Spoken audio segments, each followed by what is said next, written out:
le manque d'équipement des postes de santé de Sam Ndiaye, de Touba Pékouk et de Ngoumsane.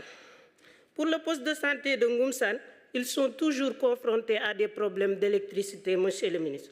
Concernant la commune de Kayar, qui compte aujourd'hui plus de 30 000 habitants, avec un effectif qui double durant la période des pêches, avec l'afflux des milliers de familles venues d'horizons divers, l'absence d'ambulance constitue un véritable frein à la prise en charge adéquate et rapide des urgences, mettant ainsi à péril la vie de nombreux patients. Il faut ériger le poste de santé de Kayar en centre de santé. C'est la même situation dans les communes de Diender, Pout, Kermoussa. Prenez en compte les zones rurales et la prise en charge des personnes handicapées, surtout le problème d'appareillage avec la carte d'égalité de change. Les causes de tous ces problèmes sont l'absence de code de la santé, le manque d'écoles de formation pour les usagers. Merci beaucoup, honorable. Merci beaucoup. Alors, nous allons passer la parole à notre collègue Awa Sow et honorable Moussa Amadissa se prépare.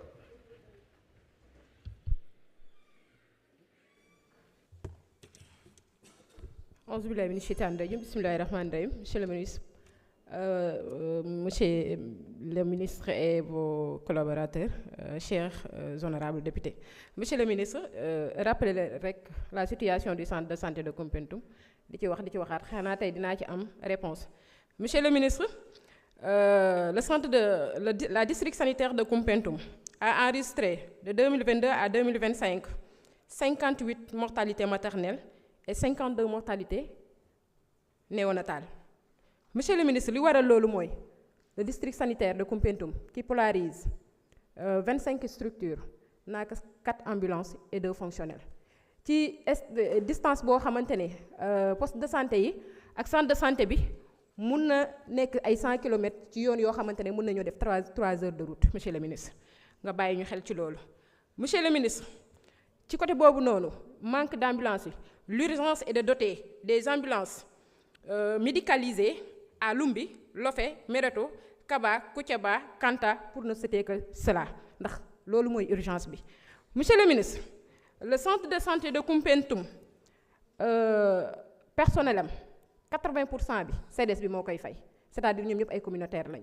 Té li ci gëna graw moy saa yu ñu amé ay recruter au niveau du ministère dañ leen di jël affecté leen feneen ñom ñu démarrer wutal leen seen bopp ay kii. Donc monsieur le ministre bëgg nañ nga bàyyi xel bu baaxa baax ci loolu. Monsieur le ministre ñu ngi sàkku construire la reconstitution de construire ou de réhabiliter les postes de santé suivantes: Vélingara Koto, Ndam, Darou Ndimbelaan, Kayen, Kolonto ak Massembe.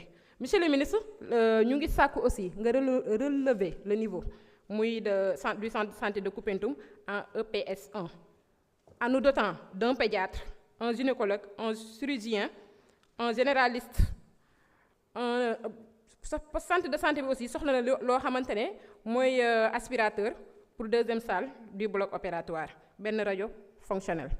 Monsieur le ministre, dégg nañ ci sa wax sànq nga ne am nañ fi 35 centres de santé yoo xamantene war nga ko def sa budget. Ñu ngi lay ñaan nga boole ci Mereto ak li nga xamantene mooy Bamba Thialène. Monsieur le ministre, le centre de santé de Koumpentoum tey soxna la li nga xamantene mooy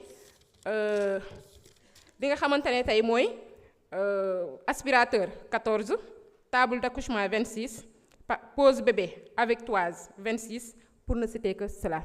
Monsieur le ministre, ñu ngi lay ñaan nga bàyyi xel le centre de santé de Koumpentoum, le département de Koumpentoum sonn nañ. Monsieur le ministre des budgets, démb waxtaan naa ak yow nga ne ma Koumpentoum dafa bokk say priorité yaa ma ko wax. Kon nag ñu ngi la ciy woo, ñu ngi la ciy ñaan di la ne le centre de santé de Koumpentoum en a besoin, le département en a besoin. Def naa tey ci yéen ñii la ñuy compter pour vraiment corriger li nga xamante ne mooy injustice bu ñu tegoon en nous laissant en l'oubli. Je vous remercie. Merci beaucoup, Honorable Awa. Je passe la parole à notre collègue Honorable Moussa Amadissar et notre collègue Mme Ange, Mme Sedbe Diouf se prépare.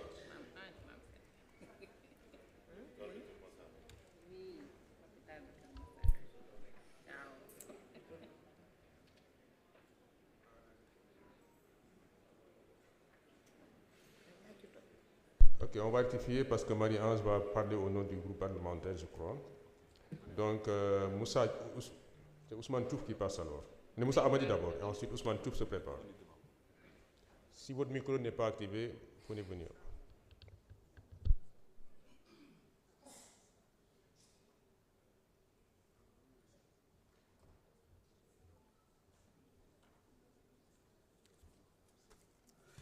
Merci, Monsieur le Président, Messieurs les ministres, Madame la Secrétaire d'État, ainsi que vos collaborateurs, chers collègues députés. Monsieur le ministre, mi salminima, mi juurimama, amin ñagonoma Allah moƴƴere e ko joguiɗa ko nde Allah wallatma hen.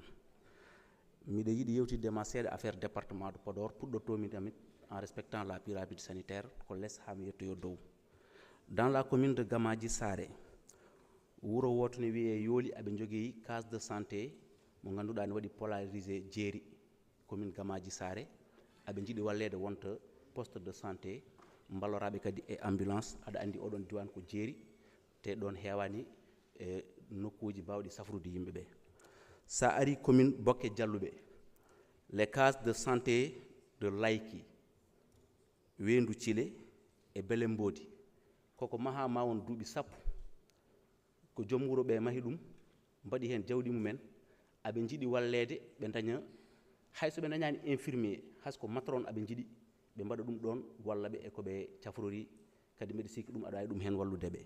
Sa ari e commune de Fanayi ko commune mawɗo mo ganduɗa e nder département de Podor ina waɗi ko plus de 48 000 habitants ko poste de santé woni ɗon e 2 infirmiers te aɗa andi Fanayi ina woɗɗi jum ina woɗɗi risatol pour wadde évacué yimɓe ballaɓe kamɓene hayso ɓe daña centre de santé à défaut mbaɗa renforcer le personnel et les équipements techniques. Monsieur le ministre, les centres de santé gonɗi e nder département de Podor ɗi, le centre de santé de Thile Boubacar aɓe manquera personnel, aɓe manquera des équipements, aɓe manquera ambulance.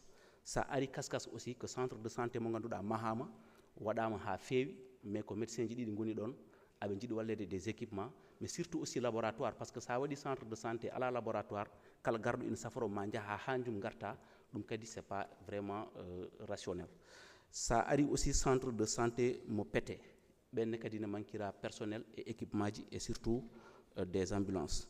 Monsieur le ministre, hôpital Djoum ko hôpital mo ganduɗa dañi ko ɓuuri duuɓi 4 hande a waɗi effort aji kewɗi pour wallude ɓe surtout côté volet mère enfant pour mo jiɗɗa wadde ɗon o mais aɓe jiiɗi mbaɗa renforcer hôpital o mais surtout en spécialiste. Aujourd'hui aɗa waɗa ɗon ECG ma nelde spécialiste pada ha arte par WhatsApp pour dokkeɗa résultat ji maɗa aɓe jiiɗi des ORL en tout cas toutes les spécialités bawɗi dañede ballaɓe ɗum ara e nder hôpital Djoum parce que ko hôpital mo ganduɗa hande ne waɗi polarisé ko heewi te hôpital o ɓooyi mais ne waɗi nafoore e nder diwan o aɓe jiiɗi wallade hen. Monsieur le ministre, les ambulances diwan o ne manqui ɗum no feewi aɓe jiiɗi ballaɓe hen nokku fof walla diwan fof mbaɗa ɗon hayso ko ambulance goto wawa wadde couvrir zone o fof beele ma bandiraɓe ɓe dañno mbaɗira évacué. Allah jarama a jarama a weltanama aussi. Aleykum salam. Merci beaucoup, honorable.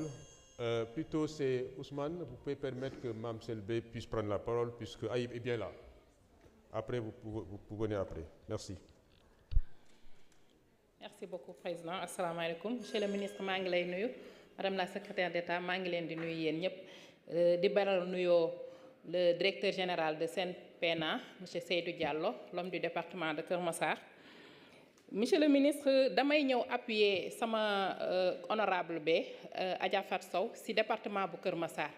Monsieur le ministre, li ma commencé remarquer mooy da ngeen di def arrondissement bu nekk au niveau de Keur Massar ngeen dugal fa centre de santé gis nañu Yëmbal benn gis nañu Keur Massar Nord benn ñu dem Jaxaay dugal fa benn. Monsieur le ministre, yaakaar naa def na la cartographie sanitaire de Keur Massar te ñun li ñu doon xaar mooy ngeen topp la pyramide sanitaire ndaxte bu fekkee ne spécialiste bu nekk benn yoon lay ñëw ci semaine bi bu ñëwul boo ko jotu ci semaine ba ca topp bu ñëwul nga waya di yaakaar naa ne suivant pyramide sanitaire bi waroon ngeen ñu mën a may sax lu mu deedee un hôpital, un établissement public de santé de niveau 1 mu couvrir le département de Keur Massar.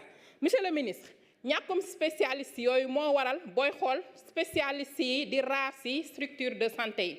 Ma am nag question bu ma la bëggoon poser te di xaar nag nga tontu ma ci mooy dañoo gis ne fii Sénégal jigéen bu opté def spécialisation yàlla dogal ci biir année de spécialisation bi mu wann lor maanaam mu nekk en état de grossesse année boobu dañ ko koy suspendre daf koy ñàkk wala sax faf ñu yemale fa spécialisation am ma bëgg xam nag lan moo war a mën a indi cette différence là te ñun nous sommes des femmes nous sommes appelées à porter et à mettre au monde est-ce que injustice boobu dañ ko war a subir parce que tout naturellement on est appelé à faire des enfants monsieur le ministre loolu moom xaar naa ci vraiment réponse ndax jaaxal na ma trop monsieur le ministre ma dellu ci bàjjanu gox yi est-ce que yaa ngi leen di bàyyee xel liggéey bi ñuy dox liggéey bi ñuy def ci communauté bi am na solo trop bàjjanu gox dafay xëy comme ni député bi di xëyee di wàcc ci terrain bi di waxtaan ak jigéen ñi